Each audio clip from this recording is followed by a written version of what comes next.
closer to the guys ahead. That's the target. It's not that easy, but before I felt like a passenger in it, so Max Verstappen is finally back. After weeks of calling his Red Bull a disaster and feeling like a passenger, Max just put the RB22 on the front row in Miami. But hold on, how did Red Bull suddenly find half a second overnight? Listen, guys, we are diving deep into the magic upgrades that saved Max's season, the rule changes he called just a tickle, his brutal battle with Lewis Hamilton, a storm that flipped the entire race day, and what actually happened when the lights went out in Miami. Let's get into it. Light at the end of the tunnel. So let us start with the quote that every Red Bull fan needed to hear after one of the most painful starts to a season in recent memory. After qualifying P2 in Miami, Max Verstappen looked into the camera and said, and I am not exaggerating here, "From here there is like light at the end of the tunnel." Now that might sound like a simple statement, but when you understand the context behind it, it hits completely different.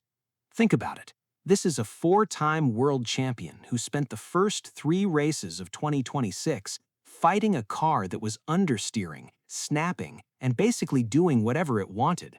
His best qualifying result before Miami was P8 in Japan. The team was sitting behind Haas in the constructors' standings. Max was openly frustrated, hinting at walking away from the sport if things did not improve. So when he stands there after qualifying second and talks about seeing light at the end of the tunnel, that is not just a nice quote. That is a man who genuinely felt relief for the first time all season. And that moment deserved to be felt properly. The upgrades that changed everything. Now here is where it gets really interesting. Red Bull showed up to Miami with 7 upgrades on the car, and these were not small tweaks. We are talking a brand new floor, revised side pod inlets, new front wing elements, and the biggest one, their own version of the famous Macarena rear wing, which is a rotating rear wing design similar to what Ferrari has been running.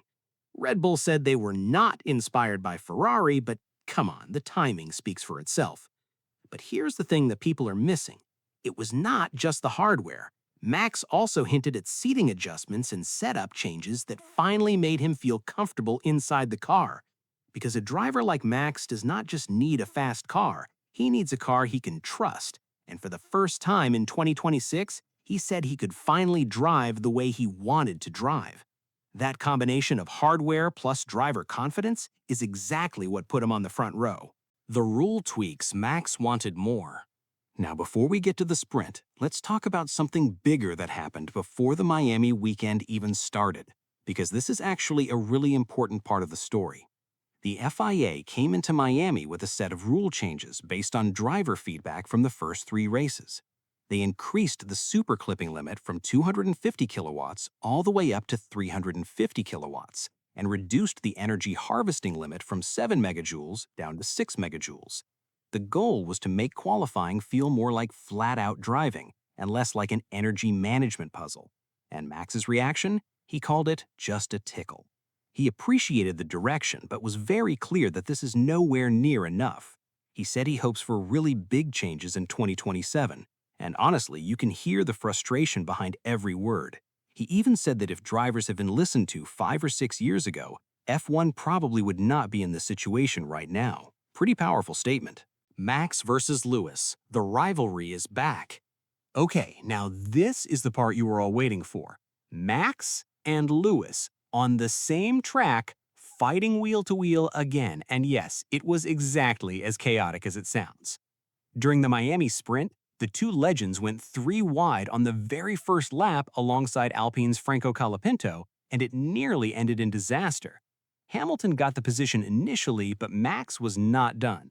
On lap 9, he went for the move again, ran slightly wide over the track limits, and had to give the place back. But then he came back and made a clean and proper overtake stick.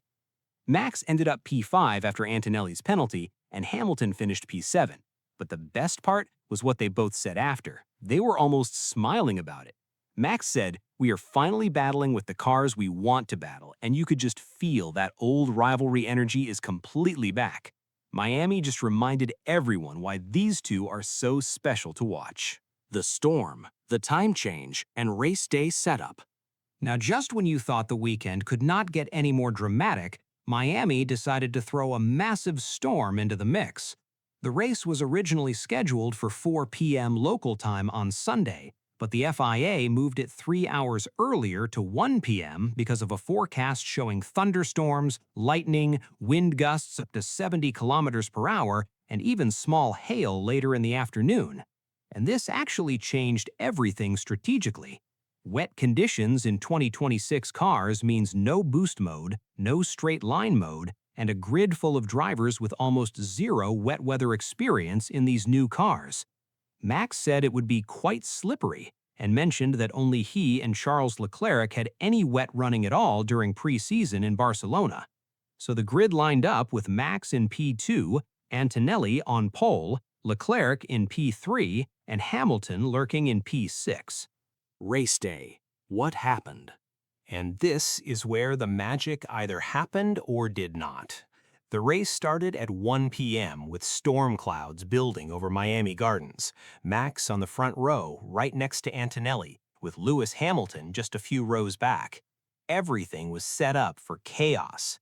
Red Bull's race pace in the sprint had looked genuinely strong, especially in clean air.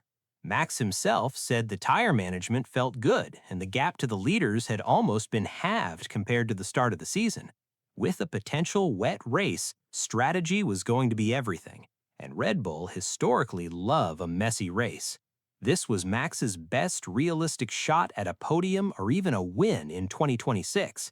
The question was whether the RB22 could finally deliver when it mattered most. What happens next? So, let's bring it all together.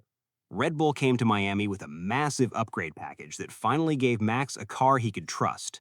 The FIA made rule changes that Max called a tickle, but appreciated the direction.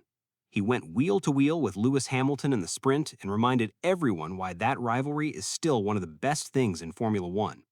A storm flipped the entire race schedule, and Max lined up P2 with a real chance at a result for the first time all season. My honest opinion?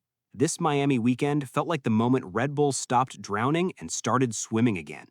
Max is not back to championship-winning form yet, but the light at the end of the tunnel is real this time. Now here is the question I want to leave you with. If Red Bull keeps developing at this pace, at what point in 2026 does Max Verstappen become genuinely dangerous again? Let me know in the comments. See you in the next one.